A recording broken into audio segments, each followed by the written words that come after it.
Pumirma na ng Memorandum of Understanding ang Green Givers Exim Corporation, Radius Energy, Everdura, Infinity Energy System, ATE Energy at TECO para sa Integrated Renewable Energy System Project nitong nakaraang araw.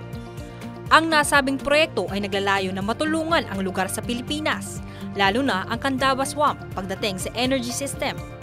Ilan sa mga investors nito ay mula sa Taiwan, China at UK. Ayon kay Alfonso Bico, chairman ng Green Givers Exim Corporation, na layunin ng nasabing proyekto na matugunan ang problemang kinakaharap sa Candaba Swamp. Nag-come up kami ng concept on how to solve the flooding at matulungan yung mga government agencies or yung provincial government. And supposedly flooding lang siya.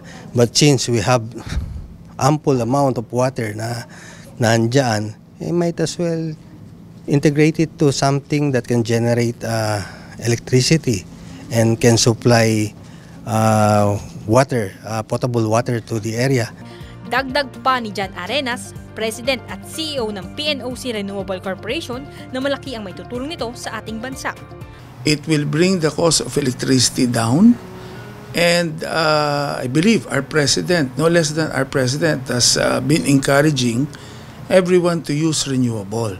So an investor in renewable will be a big help for this country. Gayun din naman inaasahang susuportahan ng gobyerno ang proyekto. At iyan ang aking special report. Ako si Eileen Di Malanta, nagbabalita ng tama, naglilingkod ng tama.